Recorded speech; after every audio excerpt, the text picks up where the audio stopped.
नमस्कार, जय हिंद, जय हिंदी दोस्तों। जीएस अकादमी की इस ऑनलाइन प्लेटफॉर्म पर आप सभी का एक बार फिर से स्वागत है।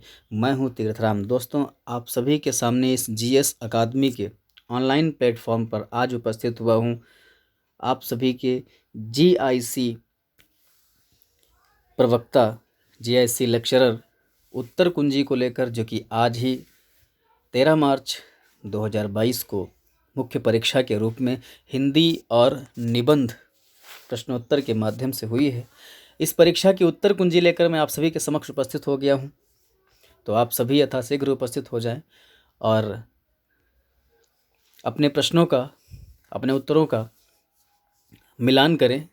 देखें कि आप लोगों ने कहां पर किस प्रकार की त्रुटि की है और कहां से कितने अंक मिलने की संभावनाएं हैं। तो चलिए, बिना किसी विलंब के हम शुरू करते हैं यह सेशन। ये एक कार्यक्रम है, आरओ मेंस का बैच शुरू हुआ है, जिसमें पत्र और संक्षेपण पर हम चर्चा कर रहे हैं। आप सभी जो भी जीएस अकादमी आकर के पढ़ना चाहें और परीक्षा की अच्छी तैयारी करना चाहें तो वे उपस्थित हो सकते हैं। कॉन्टैक्ट नंबर आपका दिया गया है यहाँ पर, आप कांटेक्ट कर सकते हैं। चंद्रालोक टावर, कपूरथला, लखनऊ। आइए चलते हैं प्रश्न पत्र पर। दोस्तों, इस प्रकार का प्रश्न पत्र आप सभी को मिला। अधिकतम अंक 100 और समय 2 घंटे का आप सभी को दिया गया। सभी प्रश्न अनिवार्य थे। सभी के अंक उनके सामने लिखे हुए थे। आप सभी को सावधानी ये बरतनी थी कि प्रश्न पत्र में जो प्रश्न पत्र लिखने की कॉपी दी गई थी, उस कॉपी में कहीं भी किसी प्रकार का अपना कोई चिन्ह छोड़ना नहीं था। यदि किसी ने ऐसा किया है तो अनुचित साधन प्रयोग के अंतर्गत कॉपी को चेक नहीं भी किया जाता। ऐसा भी हो सकता है कि कॉपी चेक ना की जाए। दोस्तों, ये पैराग्राफ आप सभी ने पढ़ा होगा, जैसा कि मैं पहले बच्चों को बता चुका हूँ, और जो बच्चे पेपर दे करके आए हैं बड़ा संतुष्ट हैं।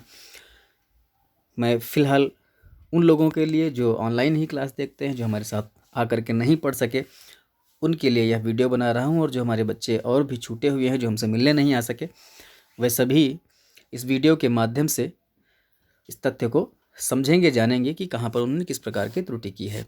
मैंने कहा था कि कोई भी पैराग्राफ आए, जो भी पैराग्राफ आएगा, उस पैराग्राफ को कम से कम 3 बार तो रीड करना है, पढ़ना है। और पढ़ते समय क्या है, कुछ मुख्य मुख्य शब्दों पर निशान लगाते चलना है। एक महान यथार्थवादी लेखक, हम थोड़ा सा इसको बड़ा करेंगे ताकि आपको बढ़िया दिखाई पड़े। एक महान यथार्थवादी लेखक की यह विशेषता होती है कि उसके द्वारा अर्जित परिस्थितियों और चरित्र का स्वाभाविक कलात्मक विकास उसके स्वयं अपने प्रिय पूर्वग्रहों का मतलब क्या होता है? पुरानी मान्यताएं, पवित्र विश्वासों से टकराता है तो लेखक अपने पूर्वग्रहों और विश्वासों को त्यागने में एक ऋण भी नहीं हिचकता है। मतलब एक कदम पीछे बढ़ने में भी हिचकिचाता नहीं है, वो पूर्वग्रहों को छोड़ देता है। वह वर्णन करता है उस यथार्थ समाज का जिसे वह देखता है, न कि उस आदर्श समाज का जिसे वह देखना चाहता है। अपने मनोगत विश्व सृष्टि के दर्शन के प्रति इस प्रकार की निर्ममता ही सभी प्रथम कोटि के यथार्थवादियों की महत्ता है। इस प्रकार से आप लोगों को पढ़ना चाहिए था। हम विलंब नहीं करेंगे, पूरा पैराग्राफ पढ़ेंगे तो आप लोग बोर होने लगेंगे और शायद वीडियो को देखना पसंद भी ना करें आप सभी, क्योंकि लोग चाहते हैं तुरंत उनको आंसर मिले, तुरंत उत्तर मिले। तो इस प्रकार से आपको इस पैराग्राफ को पूरा पढ़ना था और मुख्य मुख्य बातों को रेखांकित करना था। यहाँ देखिएगा, लिखा है रेखांकित अंश की व्याख्या कीजिए। तो आप देखेंगे यहाँ पर रेखांकित अंश है कितना। लिखा है मनोगत विश्व सृष्टि या दर्शन के प्रति इस प्रकार की निर्ममता ही सभी प्रथम कोटि के यथार्थविदों की महत्ता की कुंजी है, जो उन्हें द्वितीय श्रेणी के लेखकों से अलग करती है, जो अपने सामाजिक दृष्टिकोण या विश्व दर्शन तथा वस्तु स्थिति में जबरदस्ती सामंजस्य स्थापित करते हैं। ये लिखा गया है। तो 2 प्रकार की बातें यहाँ पर रखी गई हैं। एक उन लेखकों के बारे में बात बताई गई है जो यथार्थवादी लेखक हैं, और एक उन लेखकों की बात बताई गई है जो आदर्शवादी लेखक हैं। ठीक है, यहाँ जो बात की जा रही है वो यथार्थवादी लेखक को लेकर के बात की जा रही है। एक यथार्थवादी लेखक होता कैसा है? वो अपने पूर्वग्रहों पर नहीं जीता है, बल्कि जो समाज में देखता है उसी पर टिप्पणी करता है, उसी पर चर्चा करता है, उसी को अपने साहित्य का मूल बनाता है। रेखांकित अंश की व्याख्या करनी थी, आप लोगों ने व्याख्या की होगी। व्याख्या करने के लिए करना क्या होता है? पूरे पैराग्राफ को लगभग 3 बार में आप पढ़ ही चुके होते हैं। जो पैराग्राफ दिया गया होता है, जो रेखांकित अंश होता है पैराग्राफ का भाग, उस रेखांकित अंश को भी एक बार पढ़ करके अपने ध्यान में लाना होता है, समझना होता है कि आखिर इसको हम कहाँ से स्टार्ट कर सकते हैं और क्या बात लिख सकते हैं। तो यहाँ पर आप लिखेंगे कि लेखक का वास्तविक मानना या लेखक का मानना है ना, कि कोई भी लेखक जो यथार्थवादी लेखक होता है वह अपने मनोगत, यहाँ लिखा है विश्व सृष्टि या दर्शन के प्रति इस प्रकार की निर्ममता ही प्रथम कोटि के यथार्थवादियों की महत्ता है। ठीक है, जो यथार्थवादी लेखक होते हैं वे अपने मनोगत, जीवन दर्शन या जो उनकी वास्तविक मान्यता होती है, जो धारणाएं होती हैं, उन धारणाओं को निर्ममतापूर्वक त्याग करके, निर्ममतापूर्वक त्यागने का मतलब होता है उनके प्रति मोह ना रखते हुए समाज की वास्तविकता की झलक अपने साहित्य के माध्यम से प्रस्तुत करने का प्रयास करते हैं।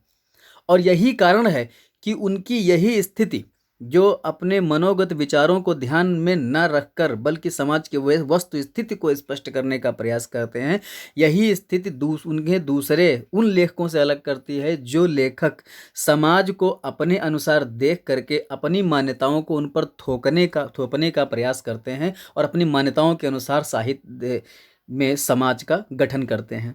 आप समझिए इस बात को। चलिए आगे बढ़ते हैं। आगे देखिएगा, लिखा है एक श्रेष्ठ लेखक की विशेषताओं पर प्रकाश डालिए। तो एक श्रेष्ठ लेखक की विशेषताओं पर प्रकाश डालने के लिए आप यहाँ से पढ़िए। एक महान यथार्थवादी लेखक की यह विशेषता होती है कि उसके द्वारा अर्जित परिस्थितियों और चरित्र का स्वाभाविक कलात्मक विकास यदि उसके स्वयं अपने प्रिय पूर्वग्रहों और पवित्र विश्वासों से टकराता है तो लेखक अपने पूर्वग्रहों विश्वासों को त्यागने में नहीं हिचकिचाता है। यहाँ तक की बातों को समाहित करके अपने अनुसार एक सेंटेंस बना करके यदि आप लिख देंगे तो आपका यह उत्तर कंप्लीट हो जाएगा। चलिए आगे बढ़ते हैं। आगे का प्रश्न आपका आता है, इस अवतरण का उचित शीर्षक दीजिए। तो इस अवतरण का उचित शीर्षक क्या हो जाएगा? एक यहाँ पर दो बातें आपको सामने मिली हैं। एक तो यथार्थवादी लेखक मिला है, यथार्थवादी लेखक, ठीक है, एक यथार्थवादी लेखक मिला है और दूसरा मिला है आदर्शवादी लेखक। आदर्शवादी लेखक, ये लेखनी सही नहीं चल रही है, आदर्शवादी लेखक। तो यहाँ जो बात कही गई है तो यहाँ क्या होगा? शीर्षक क्या हो सकता है? शीर्षक हो सकता है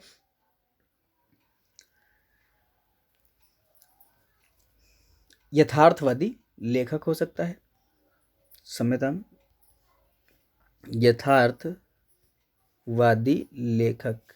ठीक है, आगे बढ़ते हैं। गद्यांश का मूल भाव संक्षेप में प्रस्तुत करना है। गद्यांश के मूल भाव को संक्षेप में प्रस्तुत करना है तो सबसे पहला काम होगा कि आप इस पूरे गद्यांश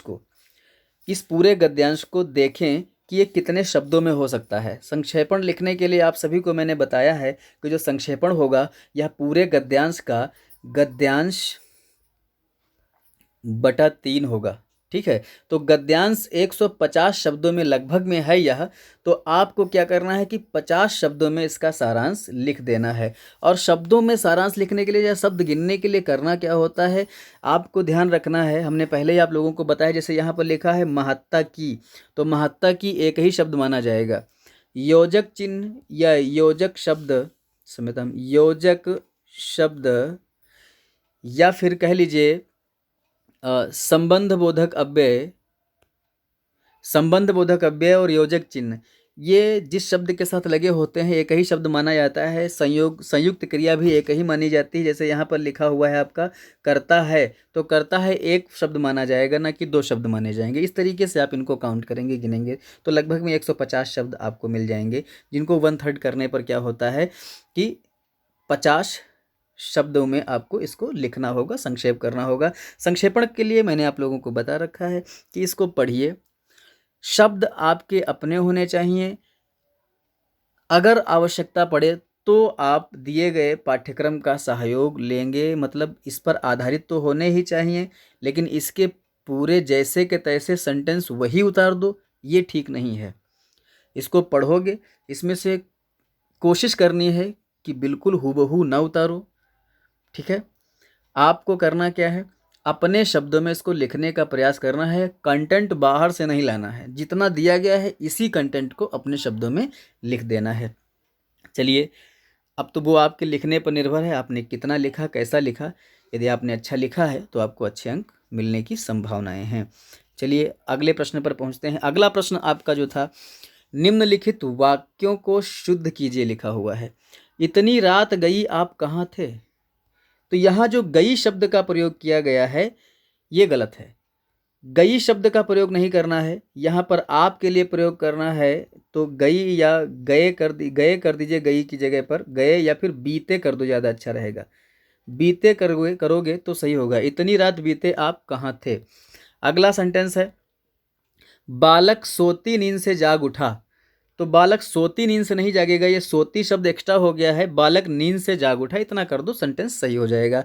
हमारे पाठ्यक्रम में दो भाग हुए हैं, तो क्या होगा, हमारे पाठ्यक्रम को दो भागों में विभक्त किया गया है या बांटा गया है, ऐसे लिखिएगा। ठीक है, और अगला लिखेंगे, मेरा लक्ष्य केवल विद्या प्राप्ति होगी। ये जो होगी है ये गलत प्रयोग किया गया है। मेरा लक्ष्य केवल विद्या प्राप्ति है लिख दो, या फिर होगा लिख दो। क्षम्यतां, गोगा हो गया, होगा लिखोगे। ठीक है, होगा। अगला है, सावित्री जो सत्यवान की पत्नी थी वह पतिव्रता नारी थी। तो पतिव्रता तो एक आ ही गया है, पतिव्रता वही होता है जो पति का व्रत रखने वाली नारी हो। अब नारी को दोबारा प्रयोग करने की कोई आवश्यकता है क्या, नहीं है। तो यह नारी हटा दीजिए, बाकी सब वही लिख दीजिए। सावित्री जो सत्यवान की पत्नी थी वह पतिव्रता थी। ठीक है, ऐसे कर दीजिएगा, और यहाँ अनुस्वार लगा दीजिए, ज़्यादा अच्छा रहेगा, क्योंकि सावित्री के लिए सम्मान सूचक शब्द का प्रयोग होगा। तो सम्मान में बहुवचन प्रयोग किया जाता है। आगे बढ़ते हैं। अगला प्रश्न आपका है, निम्नलिखित शब्दों के एक एक बहुप्रचलित पर्याय शब्द लिखिए। तो अर्क है, मार्तंड है, आगंतुक है, पय और वृत्ति है। पहली बात यह समझिए कि बहुप्रचलित पर्यायवाची शब्द ही लिखने हैं, लेकिन ऐसे शब्द लिखने हैं जो इनके लिए ही खास तौर से जाने जाते हैं। ठीक है, तो अर्क सूर्य के लिए जाना जाता है। ठीक है, मार्तंड किसके लिए जाना जाता है, यह भी सूर्य के लिए जाना जाता है। आगंतुक के लिए क्या होगा, मेहमान होगा, या फिर पहुना कर सकते हैं, मेहमान या पहुना कर दीजिए। पय दूध के लिए जाना जाता है, दूध या पानी के लिए। जितनी भी पीने योग्य वस्तुएं हैं वे सब पय के अंतर्गत आती हैं। वृत्ति क्या है, वृत्ति को आप मूड कह सकते हैं। मूड अंग्रेजी में कहते हैं, हिंदी में इसको आप क्या कह लीजिएगा, स्थिति कह लीजिए, या फिर मनः स्थिति कह लीजिए। क्या कह लीजिए, मनः स्थिति कह सकते हैं आप। ठीक है, मूड कह लीजिए या फिर मनः स्थिति कह सकते हैं। आगे बढ़ते हैं, अगले सवाल पर चलते हैं। यह है आपका अगला सवाल। अगले सवाल में कहता है, निम्नलिखित मुहावरों और लोकोक्तियों का अर्थ स्पष्ट करते हुए वाक्य में प्रयोग करना है। लिखा है, एक और एक 11 होना। एक और एक 11 होने का अर्थ क्या होता है, संघे शक्ति है, जिसको संस्कृत में कहते हैं क्या होता है, एकता में बल है, बल होता, एकता में बल होता है। ठीक है, एकता में बल होता है। सेंटेंस क्या बनेगा, एकता में बल होता है क्या, रामू और श्यामू लड़ाई के बाद फिर से मिलकर एक और एक 11 हो गए। राजनीति में भी प्रयोग कर सकते हो, कुछ लोगों का जिनका गठबंधन होता है ना, एक और एक 11 हो जाते हैं मिलकर के। चलिए आगे बढ़ते हैं। अगला है, चांदी का जूता पहनाना। पहनाना माने होता है रिश्वत देना। ठीक है, क्या हो जाएगा, चांदी का जूता पहनाना मतलब रिश्वत देना। आजकल हर सरकारी दफ्तर में लोगों को चांदी का जूता पहनाना पड़ता है। ठीक है, इस तरीके से कर दीजिएगा। थाली का बैंगन होना। थाली का बैंगन होने का मतलब क्या होगा, मतलब दल बदलू, पक्ष बदलने वाला, ऐसे लिख सकते हैं। पक्ष बदलने वाला या फिर दल बदलू लिख सकते हैं। ये सब वही हैं जो पढ़ाए गए थे, कोई ऐसा नहीं जो बिना पढ़ाए हुआ नहीं है। एक तो ये होगा संभवतः जो आपको हमने ना बताया हो, बाकी सब पढ़ाए हुए हैं। देखिएगा, लिखा है, थाली का बैंगन होना क्या होगा, पक्ष बदलने वाला या दल बदलू कह सकते हैं। ठीक है, तो थाली के बैंगन से सदैव दूर रहना चाहिए, सचेत रहना चाहिए। ऐसे सेंटेंस बना सकते हो। कबहु निरामिस होय न कागा, दुष्ट कभी दुष्टता नहीं त्यागता। कौवा चोंच मारेगा जरूर, है ना। कबहु निरामिस होय न कागा, तो क्या होगा, दुष्ट व्यक्ति कभी दुष्टता नहीं त्यागता। आप कह दीजिए कि हम सोच रहे थे कि यह इंजीनियर बिना पैसा लिए ही काम कर देगा, मगर वह तो एक साइन करने के 50,000 मांग रहा है। तो वही बात हुई ना कि कबहु निरामिस होय न कागा, है ना। ये हो जाएगा। यहाँ है जंगल में मोर नाचा किसने देखा। अपनी क्वालिटीज को छुपा लेना या किसी के सामने प्रदर्शित ना करना या एकांत में प्रदर्शित करना, यही इसी के अंतर्गत आता है। क्या होगा, गुणों का प्रदर्शन उपयुक्त स्थान पर न करना। क्षम्यतां, गुणों का प्रदर्शन उपयुक्त स्थान पर न करना। गुणों का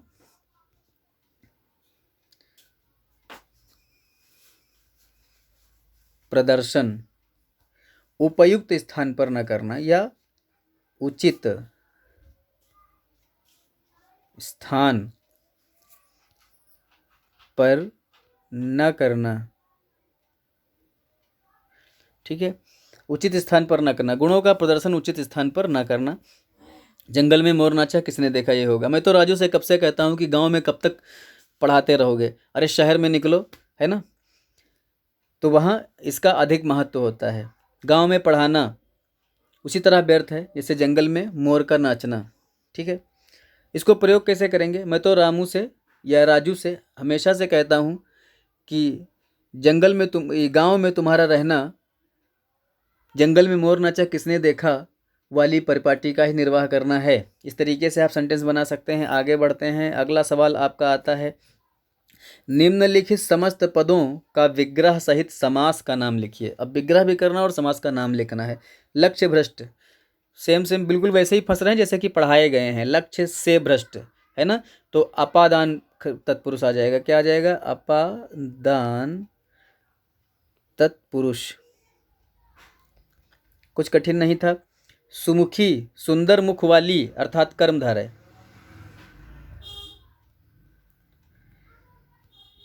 जलवायु, जल और वायु, है ना, जलवायु जल और वायु क्या, द्वंद्व समास, है ना, द्वंद्व समास।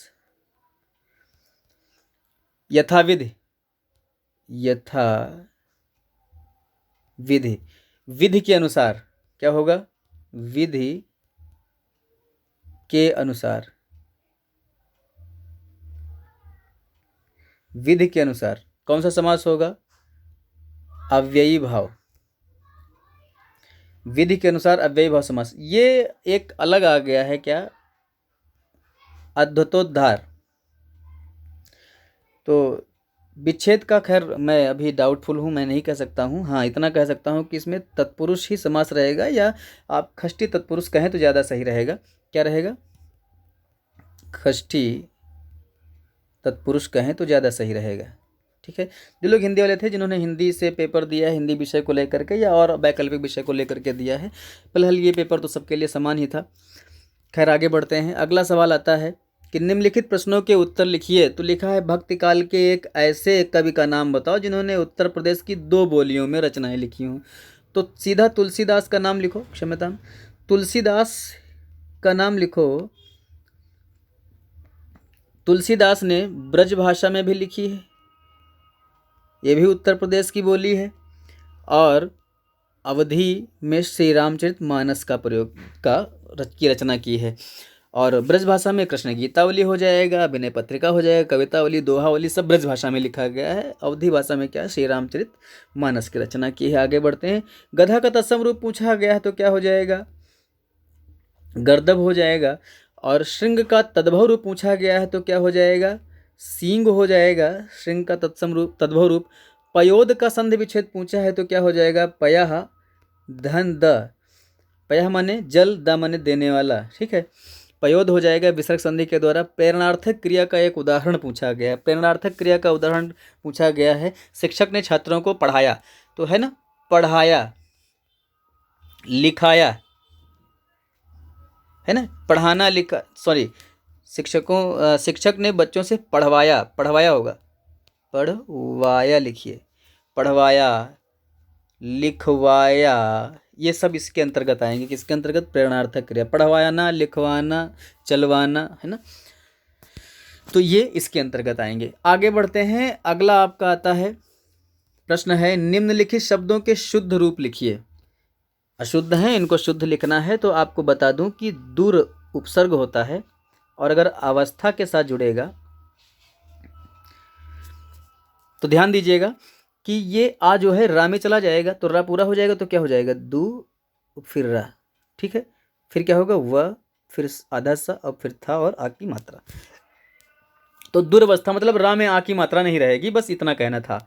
ये लिखा है सम्यता लिखा है, तो भाई साम्यता लिखा है, तो या तो ये होगा साम्य, ठीक है, यही होगा और कुछ नहीं हो सकता। साम्य ही लिखिए, ठीक है। चिन्ह लिखा है, चिन्ह गलत कैसे है? वो इसलिए गलत है, सब लोग ऐसे ही लिखते हैं, जबकि होना क्या चाहिए? ये हा होगा, क्षम्यताम, हा होगा, आधा हा करिए और ना करिए। एक ऐसे लिखा जा सकता है, दूसरा ऐसे लिखा जा सकता है। ये ऐसे करेंगे और ये इस तरीके से, ठीक है। यहाँ पर ना बनता है, तो इस स्थिति में भी ये ना पूरा ही माना जाएगा और यहाँ भी ना पूरा ही रहेगा। ना पूरा रहेगा, हा आधा रहेगा। चिन्ह होता है, चिन्ह नहीं होता है, चिन्ह नहीं, चिन्ह, ठीक है। हा पहले होता है, ना बाद में होता है, लेकिन हा आधा होता है, ना पूरा होता है, ना आधा नहीं होता। यहाँ लिखा है पैतृक, क्षमता, यहाँ लिखा है पैतृक, तो पैतृक कैसे लिखा जाएगा? पै और ता में री, फिर क, पैतृक, इस तरीके से लिखा जाता है। ता आधा रहेगा, री रहेगा और का रहेगा। यहाँ जो अभीष्ट लिखा है ये गलत है। क्या होता है? अभीष्ट, ठीक है। क्या होता है? ये अभी उपसर्ग लगता है। क्या लगता है? बताया था आप लोगों को, अभी उपसर्ग लगता है और इष्ट, ठीक है। इष्ट माने श्रेष्ठ, है ना, श्रेष्ठ की ओर अभीष्ट। तो अभि और इष्ट मिलकर के ये छोटी और छोटी मिलकर के बड़ी बन जाएगा, तो अभीष्ट भा में बड़ी की मात्रा लग जाएगी और ये आधा शॉर्ट टा हो जाएगा, अभीष्ट हो जाएगा। चलिए आगे बढ़ते हैं। आगे आपका निबंध आ गया। निबंध में मैंने आप लोगों को बताया था कि सांस्कृतिक बहुलता वाला पढ़ लीजिएगा, गद्य साहित्य से सवाल आते हैं। ये आज़ादी का अमृत महोत्सव देख लीजिए। विज्ञान पर हमने कहा था पढ़ने के लिए, विज्ञान की सामाजिकता आ गया है। इसमें आपके लेखन के अंक मिलेंगे जिसने जितना अच्छा लिखा होगा, जिसकी जितनी अच्छी राइटिंग होगी और शिल्प विन्यास जितना अच्छा रहा होगा, जिसने प्रस्तावना वगैरह डाल करके सही तरीके से लिखा होगा। कुछ लोगों ने बच्चों की तरह लिखा होगा, हेडिंग वगैरह बना बना के। जरूरी नहीं कि आप हेडिंग बना करके लिखिए, है ना। अपनी बात को समझाने का पूर्ण रूप से प्रयास करिए। पैरा चेंज करके लिखिए। हेडिंग की आवश्यकता विशेष नहीं होती है। जहाँ आवश्यकता विशेष दिखे या खंड बदलना हो, आपको दो खंडों में बांटना हो, जैसे भूस्खलन कारण और परिणाम लेना था, तो भूस्खलन के बारे में आपको बताना रहेगा, कारणों को बताना रहेगा और उनके भूस्खलन के क्या परिणाम हुए, उन परिणामों पर चर्चा करनी होगी। तो इसमें आप हेडिंग लिख सकते हो। जहाँ हेडिंग की आवश्यकता नहीं, वहाँ हेडिंग लिखने की कोई विशेष आवश्यकता भी नहीं है ना। साहित्यिक दृष्टि से निबंध जो लिखने थे, इनमें किसी हेडिंग की कोई विशेष आवश्यकता होती नहीं है ना। पैरा चेंज करना चाहते हैं आप, पैरा चेंज कर लीजिए। चलिए खैर, 1000 शब्दों में लिखने थे, तो जिनकी राइटिंग सही होगी या जिन्होंने लिखने का अच्छा अभ्यास किया होगा उन्हीं को अच्छे अंक मिलेंगे इसमें, और बाकी तो लगभग बराबर ही आएंगे। जो भी आएगा, जिनका व्याकरण ठीक रहा होगा उन्होंने व्याकरण में अच्छे अंक प्राप्त किए होंगे। ये 50 मार्क का था। सबसे ज़्यादा नंबर आपको इसी में से प्राप्त करने थे और सबसे अधिक समय भी आपको इसी में लेना था, ठीक है। आधा समय लगभग उधर जाता है और आधे समय में आपका ये निबंध वाला पोर्शन होना था, ठीक है। फिलहाल जिन लोगों ने पेपर दिया है, और मैं चाहता हूँ कि आप सभी अगली जो आगे अभी इसका रिजल्ट आएगा, रिजल्ट में आप सेलेक्ट हों। मेरी बहुत बहुत शुभकामनाएं आप सभी के साथ में हैं। ये साहित्य अकादमी का जीएस अकादमी, क्षम्यता, जीएस अकादमी की तरफ से हिंदी का स्पेशल बैच चलाया जा रहा है। जिन बच्चों ने आरओ प्री पास कर लिया है, मेंस की तैयारी कर रहे हैं, अभी 1000 की फीस में आप पत्र, संक्षेपण और निबंध भी पढ़ सकते हैं।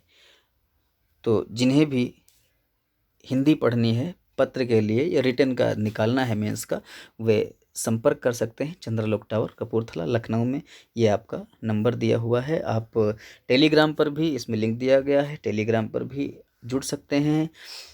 इस वीडियो प्राप्त कर सकते हैं, नोट्स प्राप्त कर सकते हैं, PDF प्राप्त कर सकते हैं, बहुत सारी जानकारी आप ले सकते हैं। और जो आ करके पढ़ सकते हैं उनके लिए सदैव हमारे द्वार खुले हैं।